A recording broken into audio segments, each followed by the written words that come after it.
नमस्कार दोस्तों, आपका बहुत बहुत स्वागत करती हूँ आपके अपने चैनल मेरा सफ़र में। दोस्तों, हमारे घर में हमारी माँ, बहनें, सभी स्त्रियाँ सुहाग की सलामती के लिए चौथ का व्रत रखती हैं। कई स्त्रियाँ 12 महीने की 12 चौथ का व्रत रखती हैं, तो कई 2 करती है, तो कई 4 चौथ की व्रत करती है, जिसमें पहली कार्तिक की, दूसरी बैसाख की और तीसरी भादवे की और चौथी माघ मास की चौथ का व्रत होता है। सबसे बड़ी पुरुषोत्तम मास की चौथ का व्रत है, जो 3 साल में केवल एक बार ही आता है और वो सबको करना चाहिए। तो चलिए दोस्तों, ज़्यादा देर ना करते हुए शुरू करती हूँ आज की अधिक मास की चौथ व्रत की कथा। एक समय की बात है, जब पांडव कौरवों से जुए में हार गए थे, तो दुर्योधन ने उनका सब कुछ हड़प लिया था और उनको वनवास भेज दिया था। वह सभी पांडव संग द्रौपदी के वन में भटकते रहे थे। वह सभी लोग वन में एक छोटी सी कुटिया बनाकर अपना जीवन निर्वाह कर रहे थे। एक बार व्यास जी ऐसे ही चलते चलते वन से जा रहे थे। उन्हें पांडवों की कुटिया दिखी, तो व्यास जी कुटिया में चले गए। व्यास जी को देखकर सभी पांडव और द्रौपदी बहुत खुश हुए। द्रौपदी ने व्यास जी को आसन दिया और उनका बहुत आदर सत्कार किया।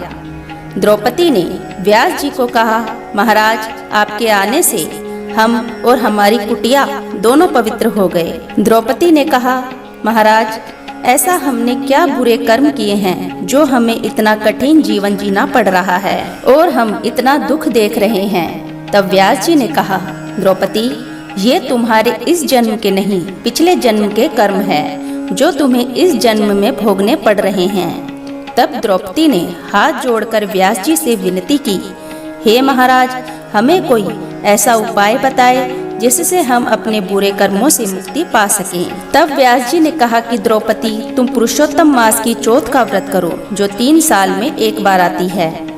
तब द्रौपदी ने कहा कि महाराज, अधिक मास तो 3 साल में एक बार आता है और मेरे लिए इतना समय निकाल पाना बहुत असंभव है।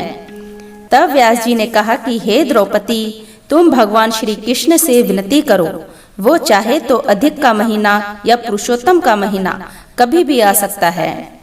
तब द्रौपदी ने भगवान श्री कृष्ण से मन ही मन विनती की, हे कृष्ण कन्हैया, हे बाकी बिहारी, हे मुरली मनोहर, हे दामोदर, आप तो घट घट की सुनने वाले हैं, कण कण में आप विराजते हैं, मेरी विनती स्वीकार कीजिए।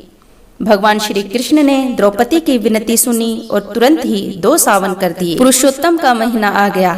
तब द्रौपदी ने कहा कि भगवान, मुझे तो व्रत का कोई विधि विधान कुछ भी नहीं पता, मैं चौथ का व्रत कैसे करूं?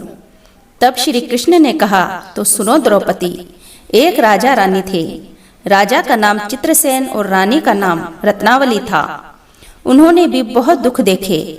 वह बहुत दान पुण्य करते, चौथ का व्रत करते, खूब धूमधाम से पुरुषोत्तम मास की चौथ का व्रत करते, सारे गांव को जिमाते। धीरे धीरे उनके पास बहुत धन हो गया। वो राजपाट और वैभव में सब कुछ भूल गए, चौथ के व्रत को भी करना भूल गए। तब वो लोग बहुत दुख पाए। उनका राजपाट, हाथी घोड़े सब कुछ चला गया।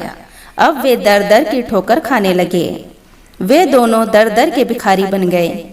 उनके शरीर पर एक वस्त्र था, वह भी मेला कुचेला सा फटा हुआ था। कहते हैं न कि जब समय खराब आता है तो बहुत खराब आता है। ऐसे ही भटकते भटकते भूखे प्यासे उनके दिन निकल रहे थे। चलते चलते वे दोनों राजा चित्रसेन और रत्नावली शांडिल्य ऋषि के आश्रम तक पहुंच गए और शांडिल्य ऋषि के चरणों में जा गिरे और कहने लगे, हे महाराज, हमारी दीन दशा खराब चल रही है, हमारा सारा राजपाट चला गया, कृपया करके कोई उपाय बताइए जिससे कि हमें इन सभी कष्टों से मुक्ति मिल सके। तब शांडिल्य ऋषि बोले कि तुम दोनों अधिक महीने, जिसे पुरुषोत्तम मास की चौथ का व्रत भी कहते हैं, वो करो। तुम पहले ये व्रत करते थे, लेकिन राजपाट के नशे में तुम सब कुछ भूल गए, जिससे तुम्हारी यह दशा हुई है। तब राजा चित्रसेन और रानी रत्नावली ने कहा, महाराज, हम तो अधिक मास की चौथ के व्रत का विधि विधान, पूजा पाठ सब कुछ भूल चुके हैं। कृपया करके हमें कोई उपाय बताइए, हम आपके बहुत आभारी रहेंगे। तब ऋषि शांडिल्य ने कहा कि तुम लोग नदी के तट पर जाओ, वहाँ पर नाग कन्याएं यह व्रत कर रही है और इस समय वो कथा भी सुन रही है। जाकर उनमें मिल जाओ, वे तुम्हें सब विधि विधान बता देगी। तब वहाँ से राजा रानी नाग कन्याओं के पास आ गए। नाग कन्याओं ने देखा कि ये तो बहुत दुखी प्राणी है। नाग कन्या ने कहा, क्या हुआ महाराज? तब रानी ने कहा और हाथ जोड़कर विनती की, हमें चौथ के व्रत का विधि विधान बताने की कृपा करें, हमें कुछ नहीं पता। तब कन्याओं को राजा रानी पर दया आ गई और उन्होंने उनको सारा विधि विधान बताया, कथा सुनाई, पूजा करवाई। नदी के तट पर ही चंद्रमा को अर्घ्य भी दिलवाया।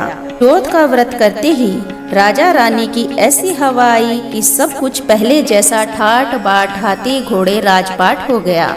हे अधिक मास की चौथ माता, जैसे आपने राजा रानी की दीन दशा सही की, उनको राजपाट दिलवाया, उनको मान सम्मान दिलवाया, उनकी दशा ठीक की, वैसे हम सबकी भी करना। कहानी कहने वाले, सुनने वाले, हुकार भरने वाले सभी की मनोकामनाएं पूरी करना। जय हो पुरुषोत्तम मास की। सो फ्रेंड्स, आपको आज की हमारी पुरुषोत्तम मास की चौथ व्रत की कथा थोड़ी सी भी पसंद आई हो तो प्लीज़ चैनल को लाइक कीजिए, शेयर कीजिए, सब्सक्राइब कीजिए, बेल आइकन को प्रेस कीजिए, जिससे आपको हमारी आने वाली वीडियो की नोटिफिकेशन सबसे पहले मिल सके। ऐसी ही कथा कहानियाँ सुनने के लिए चैनल के साथ बने रहिए। मिलते हैं नेक्स्ट वीडियो में, तब तक के लिए धन्यवाद।